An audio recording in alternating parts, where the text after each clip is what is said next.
그날의 그 대화가 지금 뭐 녹취로 남아있지는 않습니다만 목사님의 증언이 굉장히 중요한 것 같아요. 그 현장에 네. 목사님과 김 여사 이외에 그 대통령실 직원이 또 있었습니까? 물론이죠. 예. 몇 명 정도가 있었어요?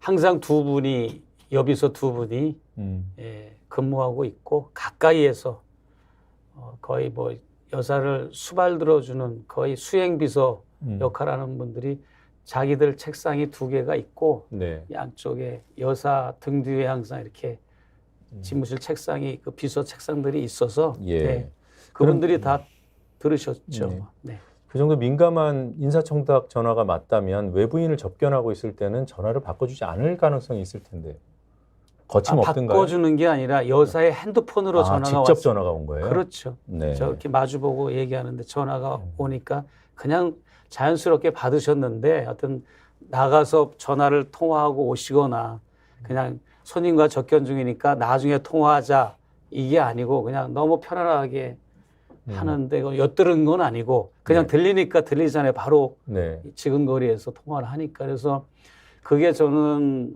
굉장히 충격이었고 등골이 오싹했습니다. 사실은 알고 보니까 그 앞전에 제가 그때 6월이었으니까 취임한 지 한 달뿐이 안 된 상태지 않습니까? 6월 20일에 만나셨더라고요. 양평 고속도로 사건도 사실은 나중에 밝혀졌지만 그게 당선자 신분 시절에 모의가 되고 됐던 일들이잖아요. 그러니까 의혹이 그 연속성의 집권 초기부터 이런 일을 이런 관점에서 이제 국정이 되었던 거라고 판단이 되는 거죠. 예, 김 여사하고의 대화 거리가 한 이 정도 됐나요?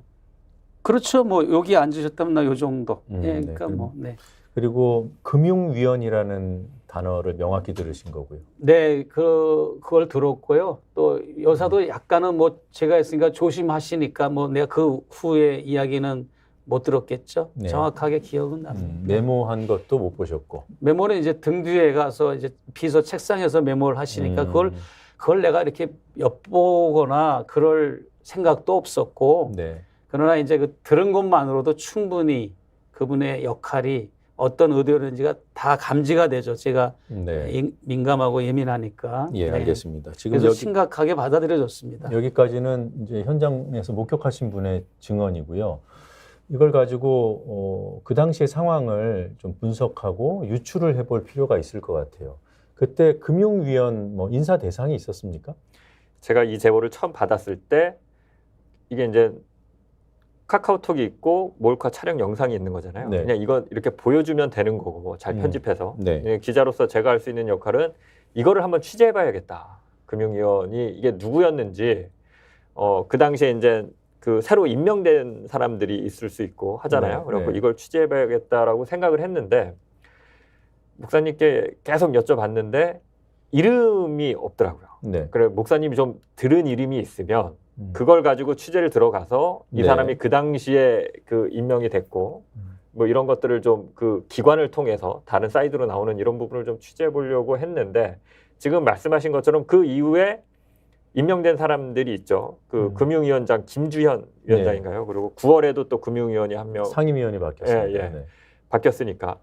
근데 다만 그 시점만 갖고 제가 의혹을 제기하기에는 이게 명예훼손의 소지도 있고 그러니까 목사님이 그런 거를 모르는 상황에서 들었고 그런 이름을 들어서 7월이나 9월에 임명되기 전에 목사님이 남겨둔 혹시 메모가 있으면 그러니까 목사님은 모를 거 아닙니까? 미래 일을 예측하고 메모할 수는 없잖아요. 그러니까 그런 것들을 증거로 삼아서 보도를 할 생각은 그러니까 취재를 해봐야겠다는 생각을 초기에는 했는데 이게 이제 좀 약간 근거가 부족하다 보니까 정리를 좀 하자면 목사님이 금융위원 인사청탁으로 보이는 전화 통화 장면을 목격한 건 지난해 6월 20일이고 그러니까 금융위와 관련된 인사라면 그 이후 직후에 있었던 인사는 금융위원장 인사가 7월에 있었고 그리고 좀 이제 간격이 벌어져서 9월 초에 상임위원이 한 명 바뀝니다.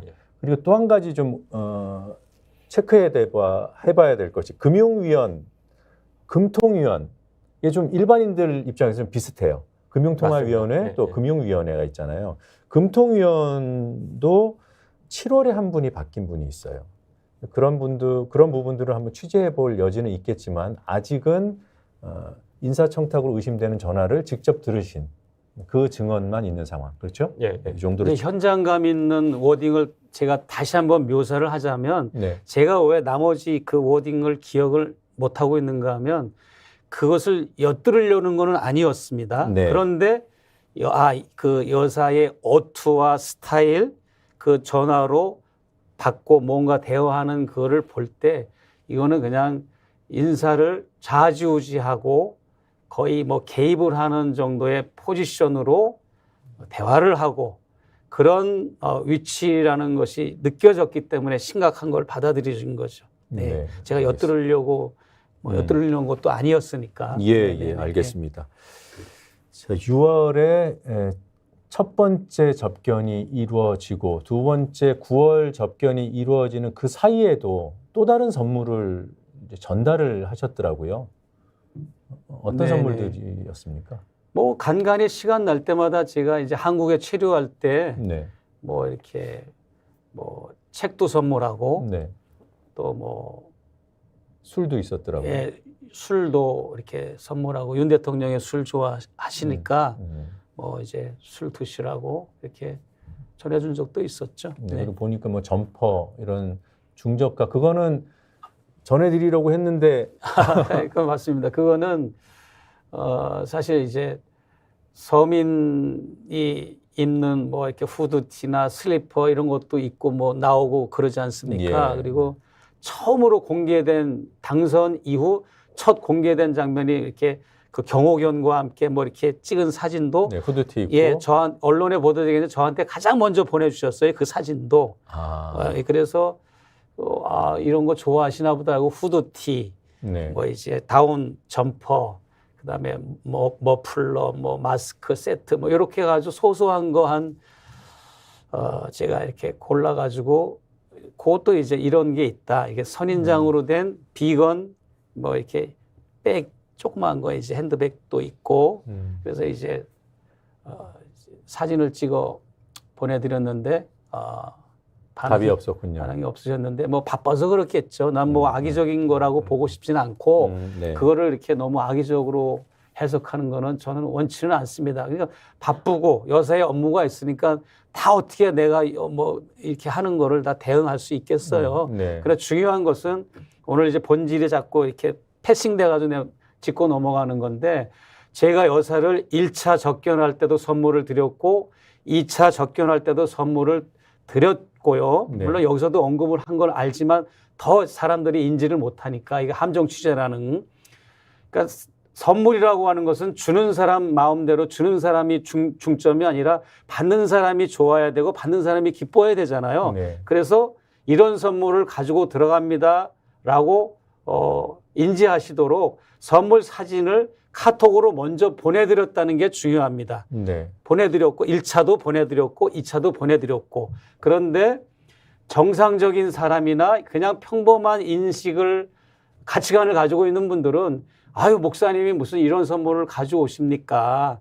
돈도 없는데 뭐 공익적인 일을 하시는 분이 그냥 오세요라든지 아니면 목사님이 이런 선물 같은 거를 들고서 저를 접견하면 저는 부담 갑니다. 그럼 만날 수 없습니다. 뭐 여러 가지 이런 좋은 반응을 해줘야 사실은 앞으로 영부인이 이 국정을 잘 운영할 수 있는 정말로 이제 검증된 분이라고 나는 기대를 했는데 예. 털커덕 바로 접견 일자 일시를 장소를 알려주셨고 2차는 비서를 통해서 또 알려주셨어요. 그러니까 그것은 함정 취재가 전혀 아닌 거죠. 왜냐하면 함정 취재라는 것은 선물 같은 것도 이제 공개하지 않고 불쑥 접견할 때 가져 들어가서 전해주고 그거를 이렇게 찍는 건데 1차 때는 찍지도 않았고 네. 2차 때는 이제 이 사건 때문에 그렇게 어떤 뭔가를 좀 채집을 해야 될 것 같아서 이명수 기자한테 녹음 기능이 어떠냐 했더니 요즘은 녹음도 편집돼서 신빙성이 없으니까 그래도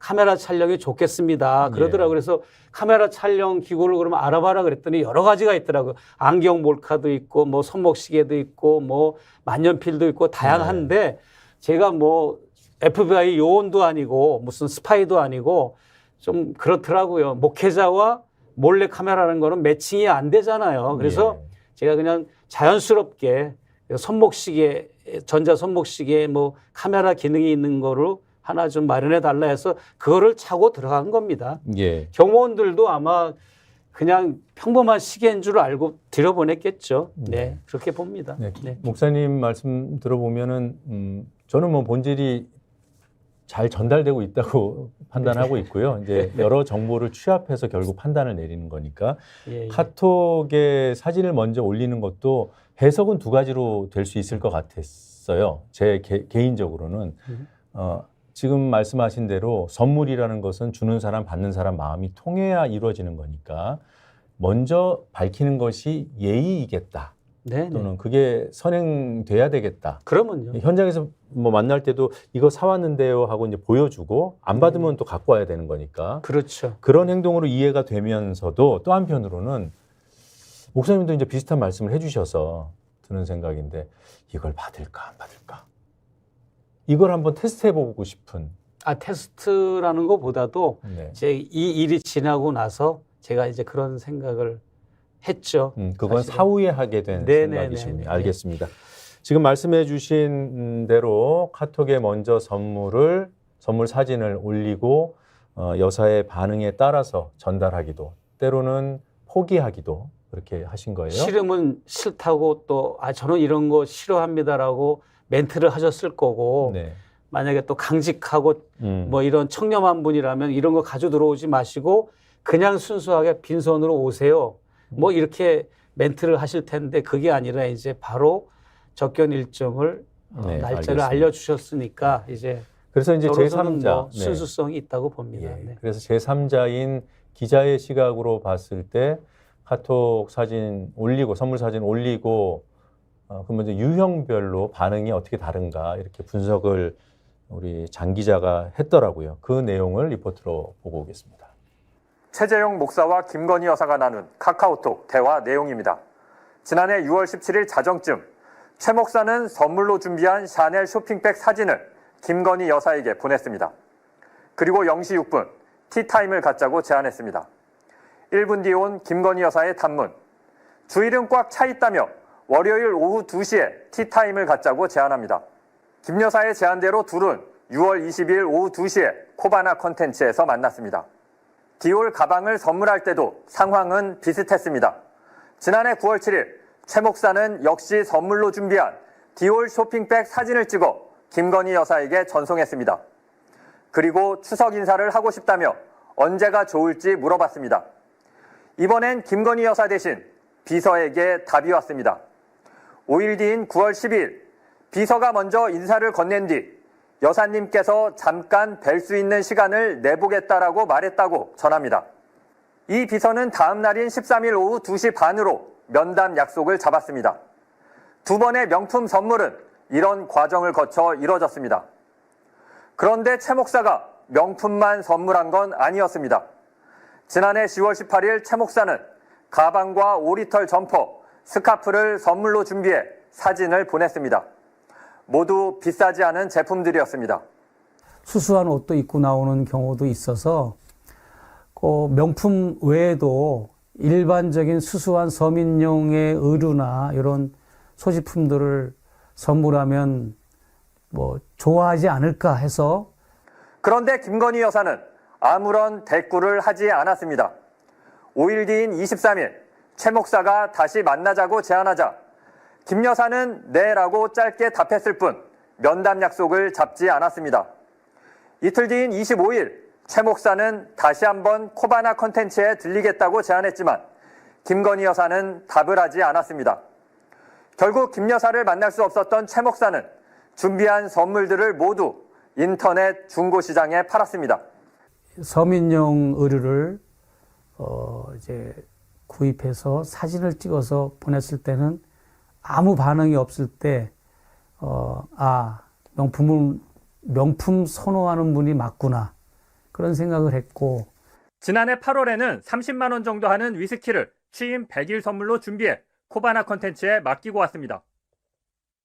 이후 최 목사는 선물을 잘 받았냐고 물어봤는데 김건희 여사는 답을 하지 않았습니다. 최 목사는 면담 요청도 여러 차례 했습니다. 하지만 김건희 여사는 읽은 뒤 반응을 보이지 않는 경우가 많았습니다.